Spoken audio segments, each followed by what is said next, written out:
எப்படி போச்சு இன்னைக்கு உனக்கு பர்த்டே? எல்லாரும் எனக்கு gift கொடுத்தாங்கம்மா. ஆனால் இந்த லக்ஷி எனக்கு எந்த கிஃப்ட்டும் தரலம்மா.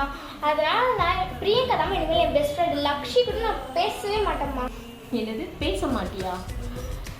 நீ 2014 பிறந்த அந்த டைம் ஃபஸ்ட்டு உன்னை தூக்கிட்டு வந்து என்கிட்ட தான் காட்டினாங்க. நான் பார்த்துட்டு பிறகு தான் உன்னை எல்லாருமே பார்த்தாங்க. ஆனால் அப்போ நான் ரொம்ப ப்ரௌடாக ஃபீல் பண்ணேன். ஆனால் இப்போது அதை நினச்சி நான் கொஞ்சம் வருத்தப்படுறேன் உன்னை நினச்சி. ஏன் அப்படி சொல்கிறீங்க? ஏன் அப்படி சொல்கிறேன்னா, பேரண்ட்ஸ் கிட்ட கூட சொல்லாத சீக்ரெட்ஸ் எல்லாமே ஃப்ரெண்ட்ஸ் கிட்ட தான் சொல்லுவாங்க. நம்ம ஃப்ரெண்ட்ஸ் கூட பழகும் போது நம்மளுடைய பர்சனல் எல்லாமே நம்ம ஃப்ரெண்ட்ஸ்க்கு தான் ஃபஸ்ட்டு தெரியும், அதுக்கப்புறம் தான் பேரண்ட்ஸ்க்கு தெரியும். ஆனால் அப்பேற்பட்ட ஃப்ரெண்ட்ஷிப் வந்து கிஃப்ட் கொடுக்கல அப்படின்றதுக்காக நீ வந்து வேண்டான்னு சொல்கிறல்ல, இது நினைக்கும் போதே கொஞ்சம் ஷேமாக இல்லையா உனக்கு? நம்ம கூட இருக்கிற ஃப்ரெண்ட்ஸ் கிட்ட ஜாதி, மதம், இதுக்கப்புறம் பணம் இதையும் பார்க்கக்கூடாது. நல்ல மனம் இருக்கிறவங்க கிட்ட பணம் இருக்காது, பணம் இருக்கிறவங்க கிட்ட நல்ல மனம் இருக்காது.